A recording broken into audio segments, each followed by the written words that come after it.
My name's Dan Mogoloff. I'm with the Campus Office of Communications and Public Affairs. I'm also a Week 7 camper. I won't say which camp. I was going to say I wasn't going to say which camp, but now you've blown my cover. Anyway, I'm actually thrilled that people turned out to do this today and really pleased and honored to be here with our Chancellor, Carol Christ, and our relatively newly minted Athletic Director, Jim Knowlton. I'm going to just very brief introduction of the two of them. They're each going to have some opening comments, and then we're going to dive right into the questions that you have, and et cetera. Did you have a question there? Oh, you're waving. Don't be so friendly, jeez. So here, just a brief introductions. Carol Christ began her term as the 11th Chancellor of the University of California, Berkeley on July 1st, 2017. A celebrated scholar of Victorian literature, Carol is well known as an advocate for quality, accessible public higher education, a proponent of the value of a broad education in the liberal arts and sciences, and a champion of women's issues and diversity on college campuses. Chris spent more than 3 decades as a professor and administrator at Berkeley and served as the university's executive vice chancellor and provost from 1994 until 2000. Then, from 2002 to 2013, Carol served as president of Smith College, one of the country's most distinguished liberal arts colleges.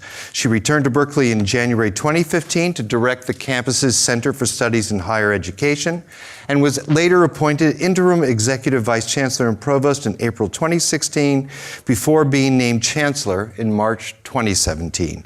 Since returning to Berkeley, Christ has played an instrumental role in efforts to stabilize the institution's budget, confront sexual violence and sexual harassment on campus, create a long-term plan for housing students and scholars, and much more that we'll be discussing. And now for Jim Knowlton, and you'll see there's some slight differences in the resumes. Jim Knowlton is a former West Point student athlete and faculty member. Prior to his arrival at Cal just over 4 months ago, is it, Jim? Mm-hmm. 4 months ago, he spent the last 3 years leading the athletic department at the Air Force Academy in Colorado. In addition to his service at Air Force, Jim spent nearly 7 years as director of athletics at Rensselaer Polytechnic Institute in New York from 2008 to 2015. He also served as both a deputy director of athletics and interim athletic director at West Point from 2003 to 2006. Outside of collegiate athletics, Jim taught in the civil and mechanical engineering department at West Point and held several leadership positions over more than 2 decades in the U.S. Army and was deployed everywhere from Berlin to Baghdad. He retired from the Army in 2008 as a colonel with 26 years of service. He received his bachelor's degree in 1982 from West Point, where he was a 4-year letter winner and captain of the ice hockey team. His awards and decorations, and I'm sure this is a first for anybody who's had their resume read on this campus, his awards and decorations include the Ranger Tab, the Air Assault Badge, and the Senior Parachutist Badge, all of which come in handy on this campus.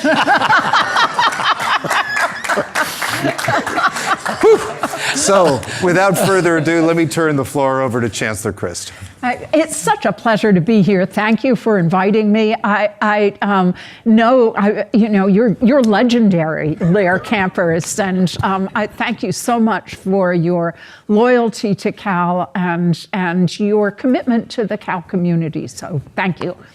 By way of introduction, I might say a little bit about what I've been trying to do in just the first 15 months, 16 months that I've been chancellor.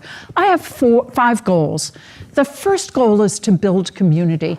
I actually spent a part of my afternoon writing about Changlin Tien because this is the 10th anniversary of the opening of the Star East Asian Library in the Changlin Tien's Center for East Asian Studies, and was remembering so much the way in which he was extraordinary at creating community. In part, it was everywhere, and he didn't always say that much.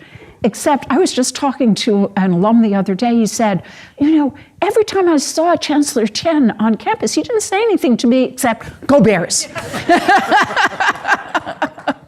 So the past few years have been rough in some ways for the campus, and so I see my first goal as trying to rebuild community, and I think we're having some success with that.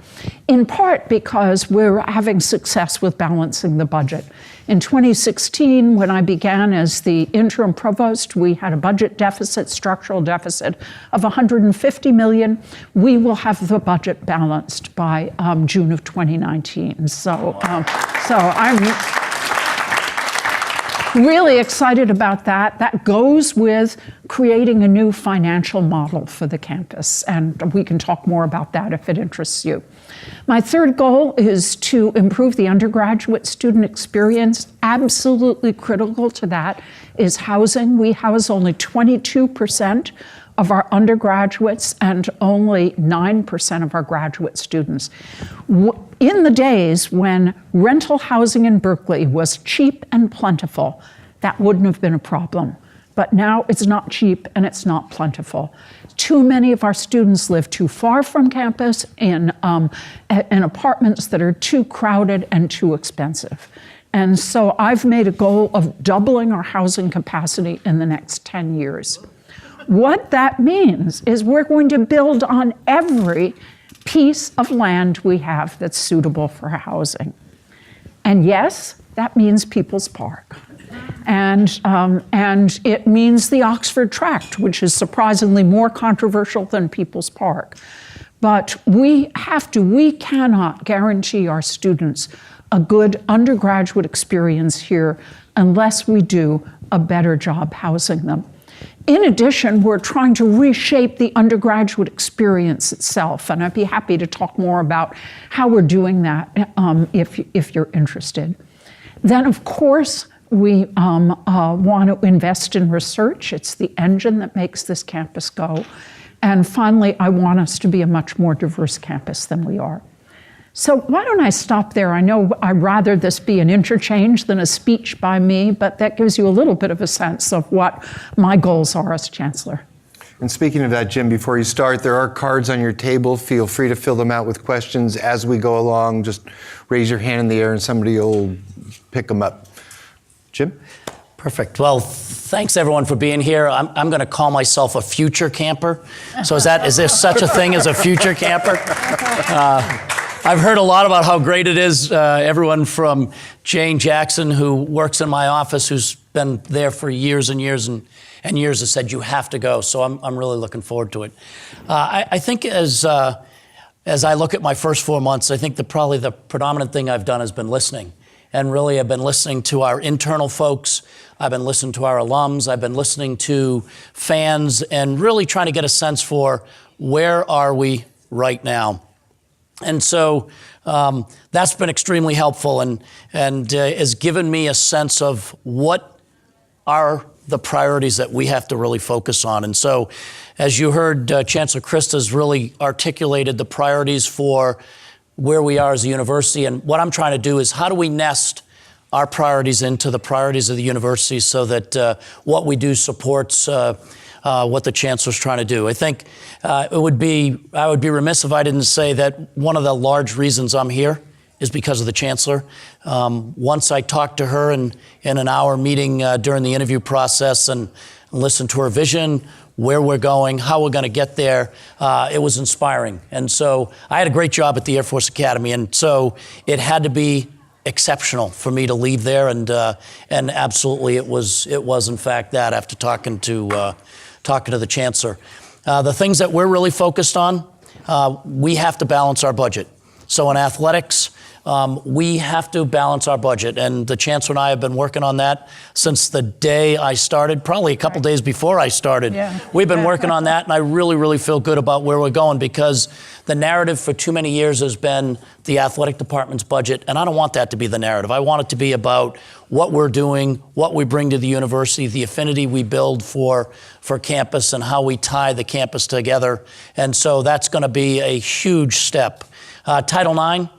You've heard the Chancellor talk a lot about equity, and I believe, just as she does, that we have to provide an equitable experience for our men and for our women who are student athletes. And so we're working on that, and you've heard a little bit about what we're going to do with softball and with beach volleyball facilities.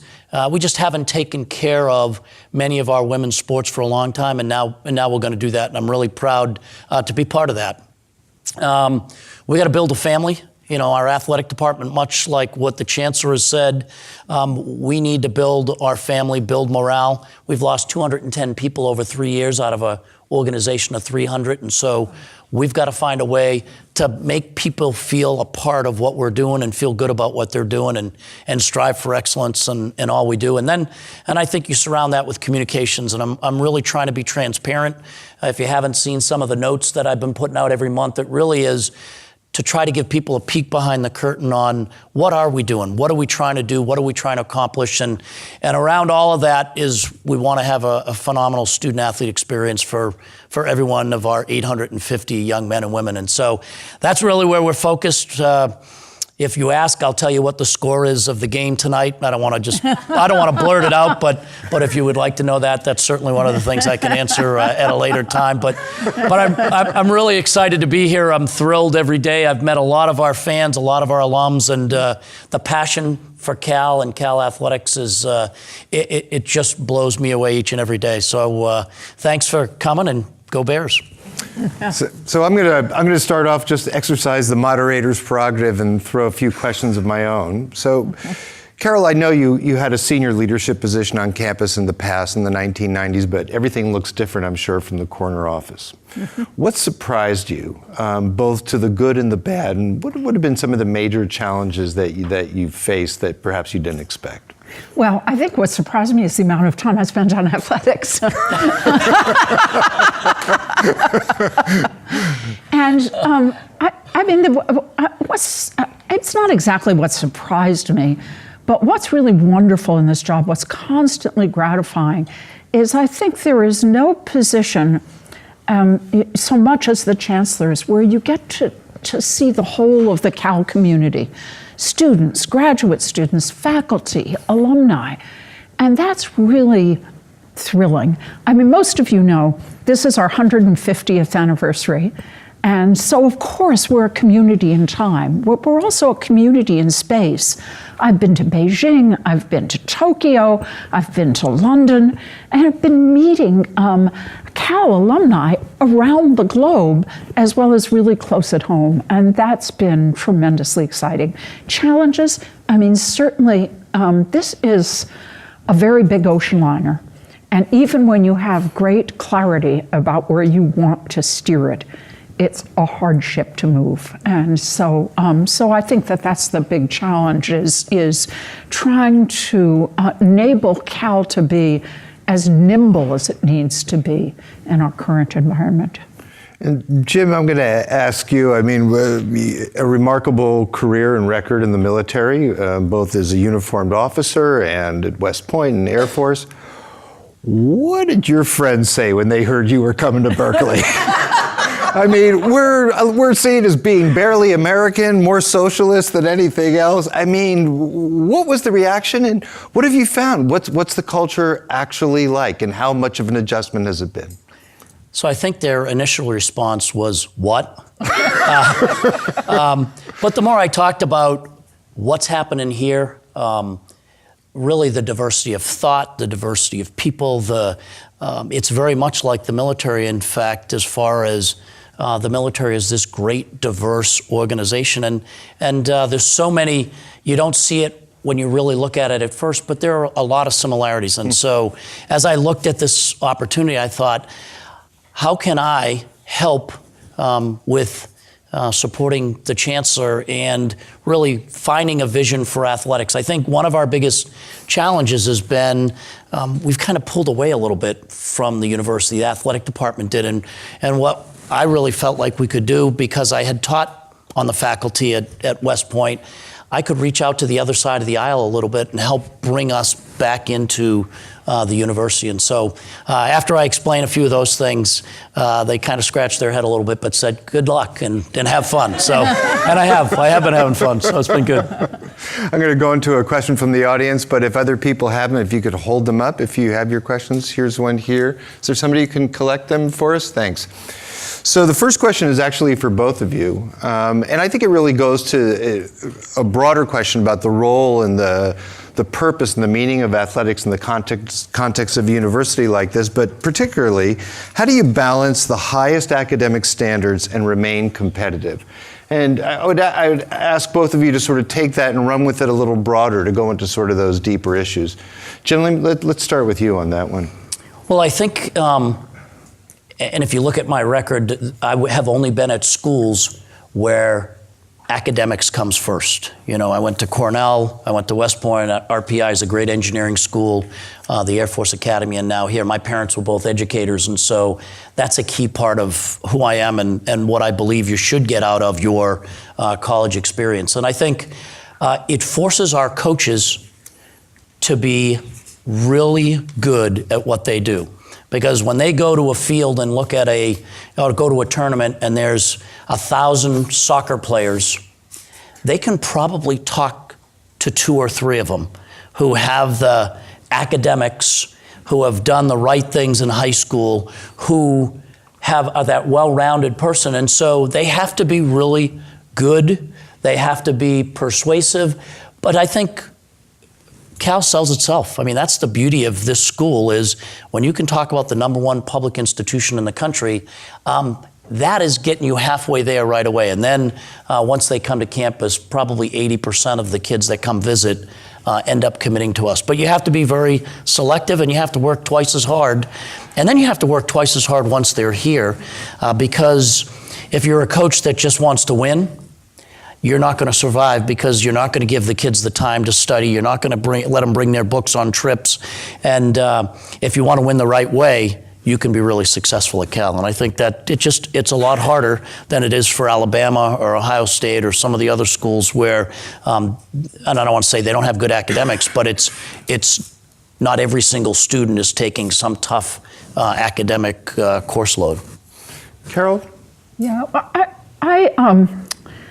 I think it's a kind of often exaggerated tension between academics and athletics. And the reason why that I say it's exaggerated, I actually think it's somewhat harmful, because we have extraordinary student athletes. I remember the gymnast who's an astrophysicist,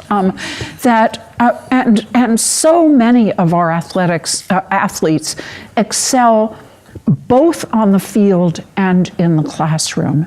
And we have to celebrate both of those parts of what they do. It's not fair to them not to celebrate both of them. And I think about the football the alumnus who was a football player, very successful in business, probably in his 30s someplace. And he said, you know, what I learned from football really created my ability, really honed my ability to be successful in business, because of all the plays I had to memorize, all the judgments. I learned how to make decisions quickly. And so I think that it doesn't help our athletes or our school to think of athletics and academics as opposites. They really support each other, and certainly at Cal they need to support each other. What's going to stay with the kids who are athletes here is their Cal education. A vanishingly small percentage of them are going to become Jason kids. And the rest are going to use their Cal education for lives and careers that are rich and full. And the best thing we can do is both, not only to support them on the field, but to support them in the classroom. So let's stay for just a little bit with the undergraduate experience. Can you talk a little bit, Carol, about what your vision is, what we're working towards? Why are we even looking at the undergraduate experience? What's going to change, and why does it need to change? Well, first of all, Berkeley's gotten a lot bigger. It's bigger. It's now 41,000 students. That's a lot of students. It's about 30,000 undergraduates. So that is a size in itself as a challenge. But I've talked to too many both current students and also alumni that say, I survived Berkeley. It's like those t-shirts you get when you go on some ride at an amusement park. I survived the tornado. And I want every student to thrive at Berkeley, not survive Berkeley. One of the things I've been talking a lot about is equity of experience. So there's some students who have a fabulous experience at Berkeley. They perhaps come from a line of golden bears. They have people in their family that can help them navigate this campus.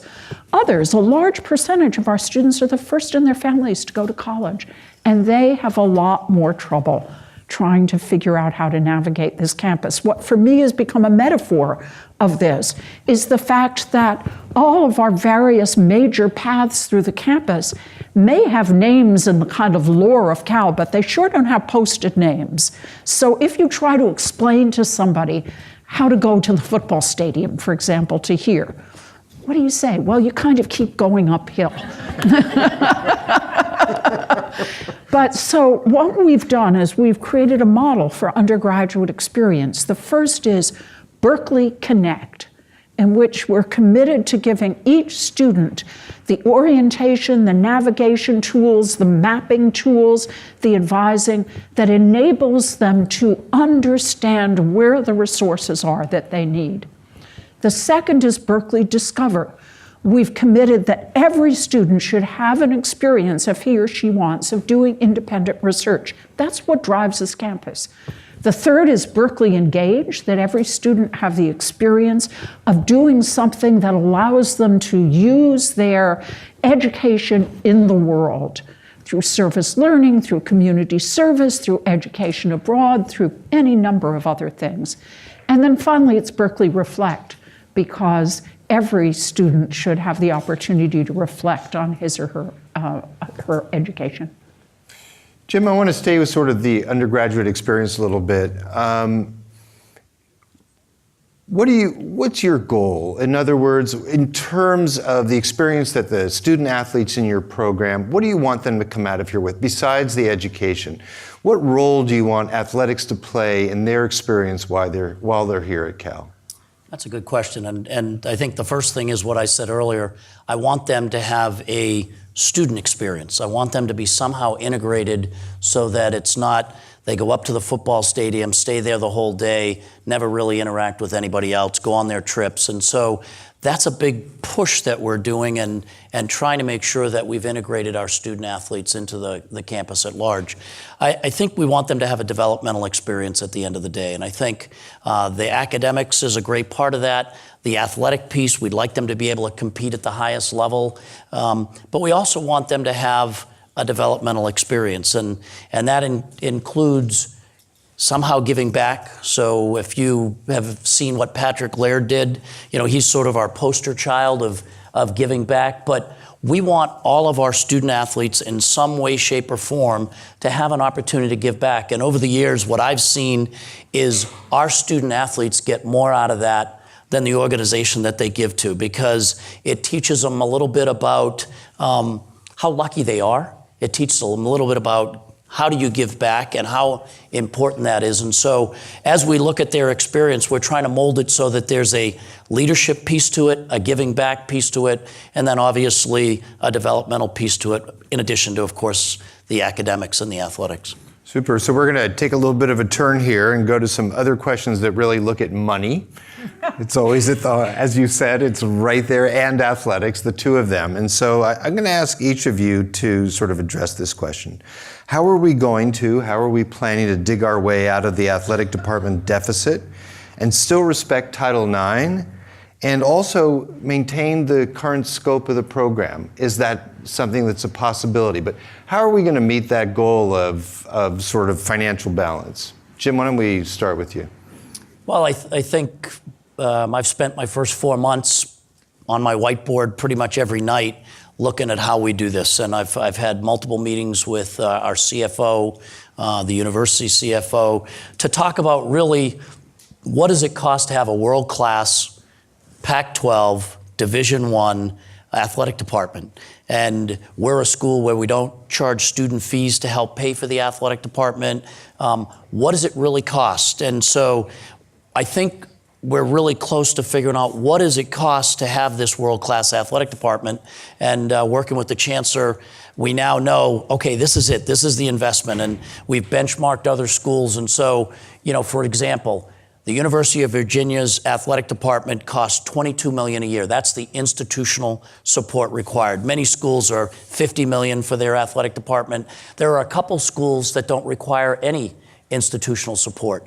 And we don't look like them, nor do we want to look like them. That's not who we are. And so we're trying to find what does it take to have a world-class athletic program, and then how do we, over time, develop a business model that will reduce the institutional support that's required. And so we're working that. I think probably in the next month, sitting down with the Chancellor, we'll finalize where we are, what that means, and I'm sure we'll come out and be able to talk about it. But I'm really excited because once we're not talking about that and we're managing a budget instead of talking about a structural budget deficit, then we can talk about margin of excellence things, really providing an exceptional experience for our young men and women.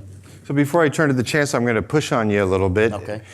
What do you see? Is this going to be a matter of generating more revenue, more philanthropy? What do you think the keys are going to be to achieving a balanced budget for athletics? And I would say, yes, it's a little of everything. I mean, we have to generate more revenue. We have to be able to control expenses, although when the CSA report came out, and I don't know how many people got a chance to read that, it said, wow, you guys are really lean. You've gone through years and years of cutting. So it's not so much cutting expenses as it is how do we generate more revenue? How do we sell more tickets? How do we get more people excited about it? How do we increase our philanthropy? And in the first 4+ months, I've probably met 700 alums now. And some of them one-on-one, some of them 100 at a time. But it's really talking to them about where we're going and talking to them about how they can help us be exceptional. And so, yeah, I think the answer is we're going to have to really maximize every one of those during this process. So, Chancellor Chris, I'd also like you to address this and how you think about it and how you explain it to those who question, why the university spends the resources it does on athletics. You made a decision not that long ago to assume some of the debt on the stadium, a decision that was certainly controversial in some quarters. So put it for us in sort of the context of how you see it and the value and the worth and the need also for sort of the financial balance we're talking about. So I'm going to give you a kind of nuts and bolts answer about how we're going to do it. But first, I'm going to quote something that I really have stayed with me from a speech that I heard, and it's about cutting and spending. This was a conference in higher education, and one of the speakers who was talking about finances in liberal arts colleges, which makes this, some of them make Berkeley's budget problems look pretty trivial by comparison. And he said, you can't cut your way to heaven, but you can spend your way to hell. And the answer has to be revenues. The budget of athletics has so many puts and takes, fund transfers of various sorts, both to athletics from the campus and from athletics to the campus, that it's to call it not transparent is an understatement. And so one of the things that we're trying to do is be very clear about the athletics budget. In terms of how we're going to do it, we've taken the seismic portion of the debt for the stadium onto the campus's books. That's because I don't think it's appropriate for athletics to be responsible for seismic reinforcement of its facilities. So that's big. That's about $9.4 million. There'll be roughly, of the remaining deficit, roughly half of it will come from increased revenues and half of it will come from renegotiation of these puts and takes. So that's how we're doing it. But why is athletics important? Because we have students that both want to come to Berkeley because of the excellence of its academic programs and also want to compete at the highest level in their sport. I was just talking to someone this past week in Los Angeles who was in London when the Olympics were in London. And he said the most exciting thing he did in London was to host a party for our Olympians. And he said, Cal would have been number 5 or 6 among, in relationship to other countries, not universities, in terms of the number of Olympians we had.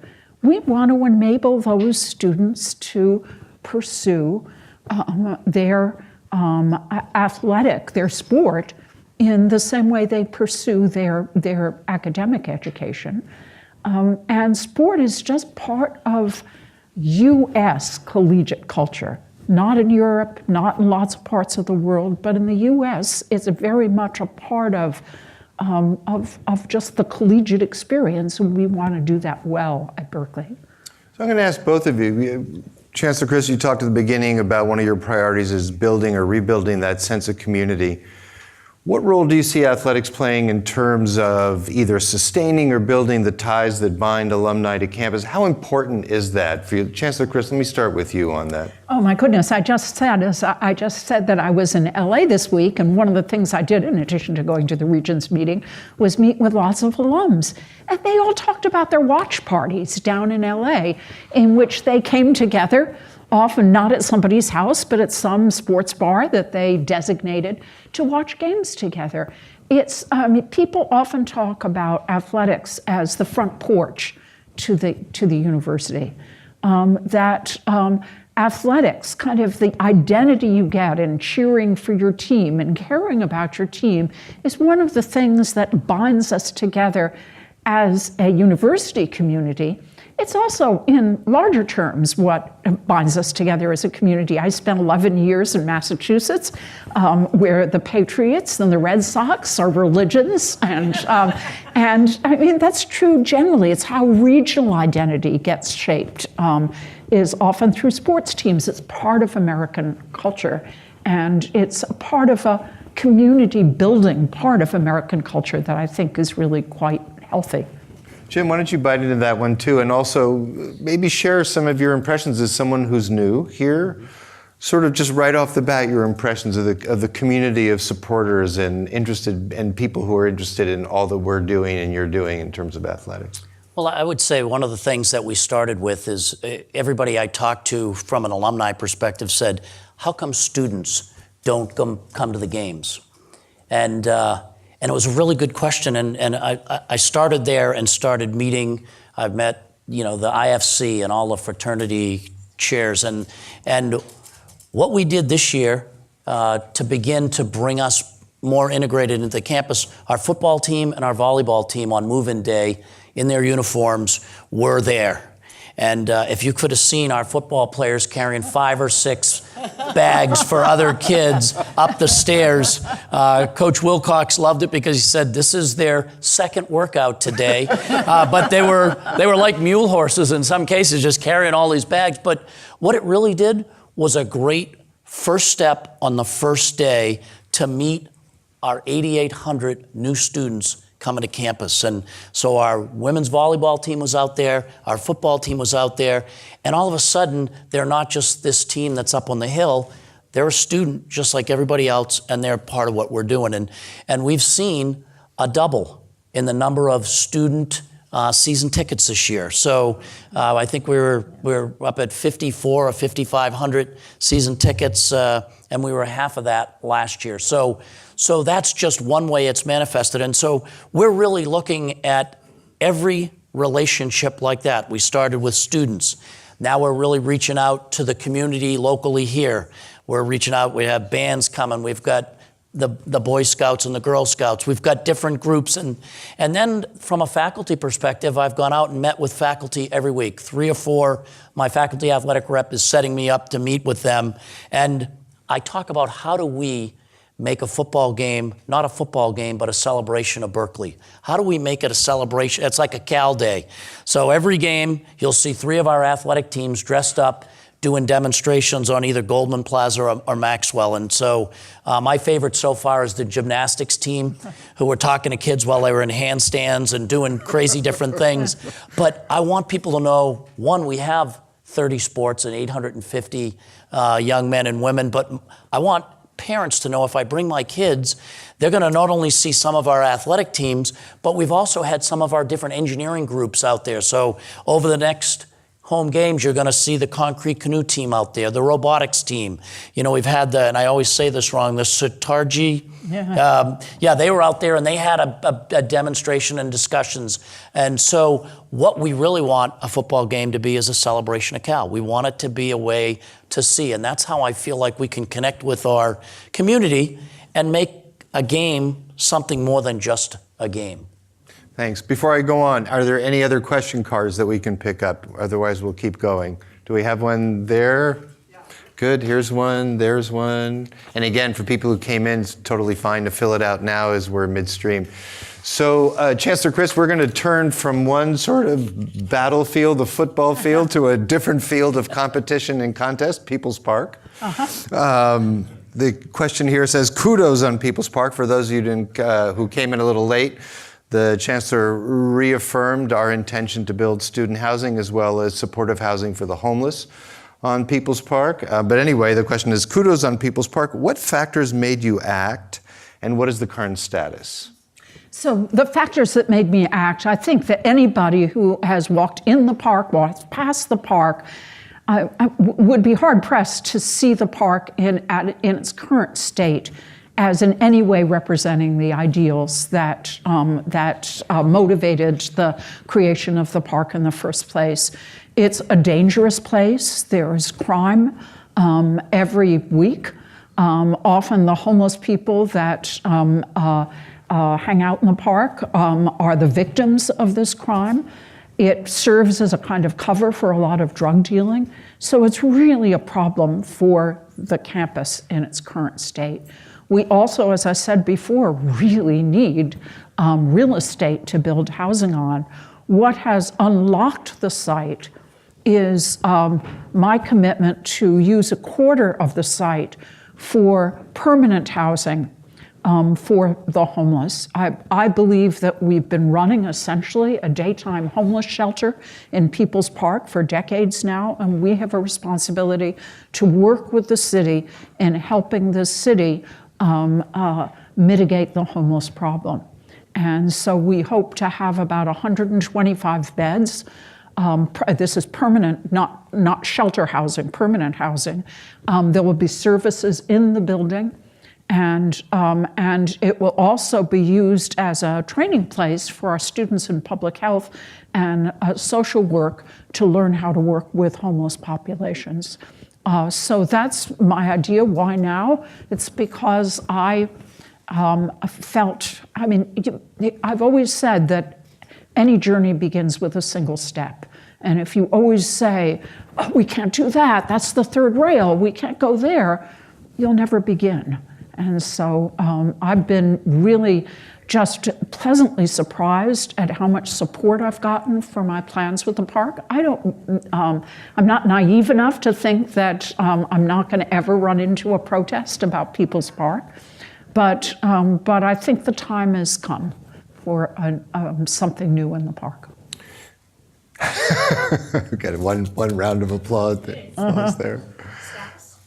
The status. The status is that we are developing a plan for the park now. That any building project for the university takes a long time. We have to do an environmental impact report, so we're in the process of doing that now. And then we have to take it to Regents twice, once as a discussion item and then once for approval. You have to have all the financing in place to do that. What we're doing in the kind of larger housing initiative is hiring a single developer to do all our housing projects. And we're in the final stages of choosing that developer right now. So, Carol, I'm going to come back to you with this next question, but Jim, I'm going to ask you to weigh in as well. You mentioned diversity in your open comments. Mm-hmm. Jim, I think you mentioned Title IX and equitable experience. Equity has been front and center in both of your comments so far. For better or worse, we're living through a pretty remarkable moment in the country where issues of race and gender have people talking, and there's a degree of polarization.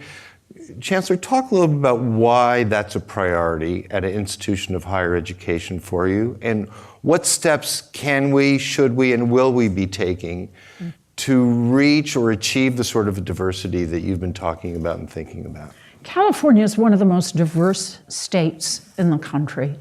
We are a minority-majority state now. And if we're, first of all, not serving the whole population of California, we really are not being true to our mission as a public university. In addition, we are not educating our students well. If a student came to Cal and worked on a very undiverse campus, learned, they would be pretty ill prepared to go out into a really diverse and global world and work in that world, work with people who are different in many different ways from them. So I think it's critical from the point of view of our mission as a public institution, and also from the kind of education that we're giving our students. And Jim, for you, the same subject, and also, recently we announced that we're going to need to spend a pretty good chunk of change, somewhere between $20 and $30 million, because it turns out that the facilities that we provide to our men's and women's teams are not equitable, and we have work to do with our beach volleyball team and softball team. And I've seen notes from alumni who have complained about Title IX and have pointed a finger at Title IX. How do you think about these issues, and how do you approach them? Well, I would like to start by maybe a 1-minute tutorial on Title IX. And as most people already know, and I'm surprised, most alumni at other schools have no idea what Title IX is, but most of the alums I've talked to here, we know it, prong 1, 2, 3, and I'm like, how are you all so versed in Title IX? But one of the big things about coming to Cal that I was really proud of was the Chancellor's decision to go to prong 1. And when you think about Title IX, it was really to provide equal opportunities for men and women. And so we've been living under prong 3, which really says, as long as you are meeting the needs of your students, you're fine. Well, what that really means is no group of students has come to the athletic director and said, we really want another sport, so we're just happy to continue to do what we're doing. And what the Chancellor did was say, we're going to go to prong 1. And what prong 1 means is if your undergraduate population is at 52% women, then 52% of your intercollegiate opportunities will be for women. And when you think about equity, I mean, that's as right down the line about equity as we can be. And so I think for our institution, that makes perfect sense. And so that's one of the challenges that we're dealing with right now in the athletic department is how do we look at the balance of the men's sports and the women's sports to make sure that we are offering an equitable opportunity for both sexes. And so I think it's important. It's a thing that I totally believe in, or I wouldn't be here. I wouldn't have taken this job because that's a heavy load that we're going to have to work on over the next 3 years to be compliant. But it is absolutely the right thing to do. And I think that's a big piece of what we're doing when you ask about the facilities. I think decisions that have been made over many years didn't really look at it the same way as far as equity. And so our women's facilities just have fallen behind. And I think it's time and decisions that the Chancellor made to really provide equitable facilities just makes perfect sense. And so, I'm really excited. Is it hard? Are we doing some heavy-duty fundraising to try to be able to build these facilities? You bet. But do I think it's the right thing? Absolutely. So I'm going to stay with athletics and facilities, a little bit about money, and start with you, Chancellor Christ, on this question from the audience, and that's, what's the future of Edwards Stadium? Undetermined at this point. Berkeley is a land-poor campus. It may seem big to you, but actually as campuses go, it's fairly small in terms of the area available for land. Berkeley is a lot bigger than it used to be. As well in terms of students. So we've been thinking hard about, are there any pieces of land on the central campus that could be, where there would be a better use of them for academic programs? And Edwards Field is one of the places that we're thinking about because it's seismically unsafe. We can't use one side of the stadium because it's seismically unsafe. So if we could figure out a way of relocating both soccer and track and field, which are the two sports that use Edwards Field.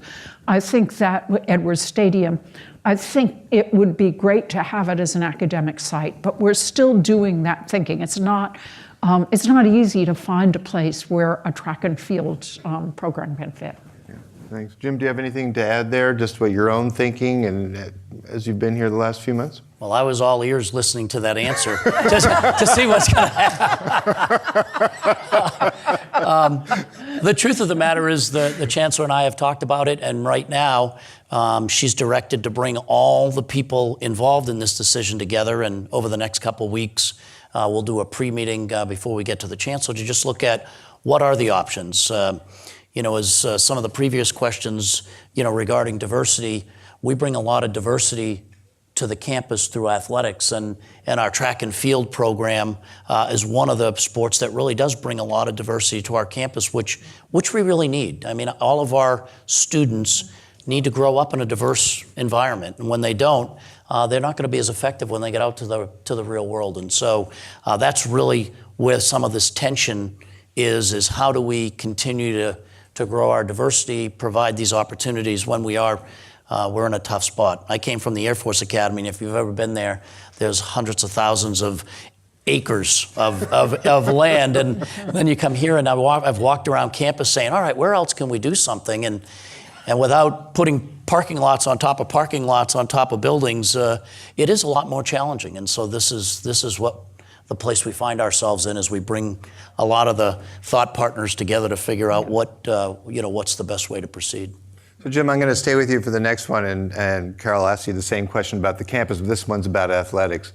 5 years from now, perfect world, what does Cal Athletics look like? What's Cal Athletics all about? How is it known? How do people speak about it? Well, I tell the folks in our department all the time, I have this crystal ball that I keep under my desk, and it tells me what we're going to look like in 30 years. And so we keep going. I tell them, and we're backwards planning from that. The first thing is, I will never have to answer again, when's the next time we're going to go to the Rose Bowl, because we'll have already taken care of that in this next 5 years. I really look at the athletic department, and we have so many, I'll call them good bones. I really feel like we've got a really good foundation, and some of the things that we can do better are the same things that the Chancellor is focused on. We can certainly do a better job in the overall development of student athletes. How do we prep them for life after athletics? How do we develop them as leaders? So I see a much more comprehensive developmental model in the athletic department for that. I certainly see our budget problem in the rearview mirror, and I have to say that with a little hesitation, because there's not an athletic department in the country that's not concerned about their budget every single day. Football attendance is going down across the board, and so we're really working hard. You'll see a concert if you get up there today. We've got a neat concert. We've got a lot of the things I talked about, and it's really how do we get people excited about coming out and watching their Cal Bears? So I think budget will be taken care of. Title IX will be in a spot where now we're just maintaining and adjusting as the undergraduate numbers change. I hate to say this, but I had one of our alums, one of my first meetings, said, Jim, I'm so glad you saw me early, because I've got a plan to solve your Title IX problem. And so you can imagine, after I've got the Chancellor's finger in my chest saying, you've got 3 years to fix this, I leaned forward and he said, okay, for 3 years, don't accept any women. And then the proportions were, I'm like, all right, I'll never listen to you again, done, next. But we will every year have a little bit of a different percentage of men and women, really kids, coming in as undergraduates. And so the athletic department is constantly in a little bit of a flux of roster management. But I think those big problems will be in the rearview mirror. And then we really are focused on this world-class experience and being exceptional in all we do. Carol, same question for the campus. Where are we 5 years from now? You mean the campus, or where are we in athletics? No, campus. The campus. We have not only a balanced budget, we have an extraordinarily successful campaign that we're in the middle of. We are successfully generating revenues. Our student body is more diverse.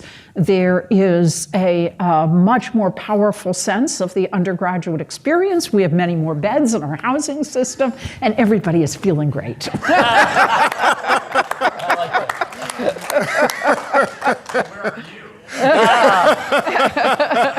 We're tired.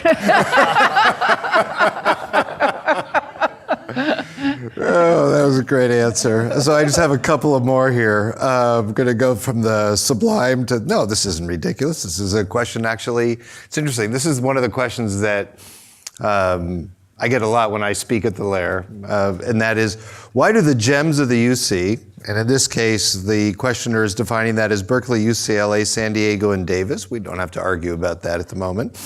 Why do the gems of the UC charge the same tuition as the rest of the UCs?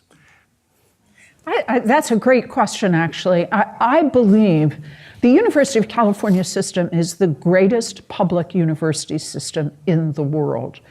And one of the commitments that has enabled it to become so is that every campus can become a Berkeley. And that there is not, if you have Michigan, University of Michigan, there's the flagship campus, and then there are the other campuses. Yes, UCLA, Berkeley, San Diego, maybe Davis think of themselves as flagship campuses, but Merced, Riverside, Santa Cruz, Santa Barbara, Irvine, they all think of themselves as flagships. And I think that kind of equity is extraordinarily important in this aspiration for the whole system. Super. So this is going to be the last question. Then if there's any last ones, people can just throw up their hands for the last round. We have just a few minutes left. Who's going to win tonight, and what's the key to the game? Well, I think the key to the game is, and again, this is an original thought. I've been hanging around with Justin Wilcox a lot this week. And what he really said was, if we minimize mistakes, turnovers, special teams play the way they can, it's going to be a fun game. And he really is excited. If you don't know, Oregon has probably the best quarterback in the entire country in college. And so our defense, which has been playing just magnificently, is going to have to play hungry and play well. But I like our chances. There you go. Any last questions here? So go right ahead, please. I know it's out of your hands contractually, but one of the things that has impacted the community field for football games is the night games. Kids can't go. People won't take their small children. And I grew up, my kids grew up at football games. Doesn't happen now, and that's a disconnect for a lot of families. So before you answer, because we're also taping this, and this is going to be video made available later to members of CAA, just to repeat the question, it's about the scheduling of the nighttime games. We hear this a lot. I know both of you hear it a lot. And the sort of the effect it's had on family attendance and attendance overall. Is there anything we can do about that? What are your own feelings about that? Jim, let me start with you on that one. Or Carol. So you look like you're ready to go. Do you want? Go ahead. Yeah, I couldn't agree with you more. I think it really makes the games function much less well for the community in many ways, some of which you described. We are stuck in a contract, that TV contract, which it would, the presidents and chancellors of the Pac-12 put a lot of pressure on the Pac-12 to see if we could negotiate our way out of some of the provisions of that contract so we could have more day games. It was so costly that it would have had a bad effect on all of our athletic programs in terms of the revenue that we would be losing. The contract comes up for negotiation again in, I think it's 2023. So that's certainly one of the things that we're thinking a lot about. There's not a president or chancellor that doesn't agree with me in the Pac-12. And you have lost ticket sales. Yes, you certainly have. If today were an afternoon game, you would see a very different stadium than the one you'll see tonight. And really what the Chancellor has said is exactly right. I don't think there's an athletic director in the country that doesn't dream about noon starts. I mean, unless you're in Arizona in September.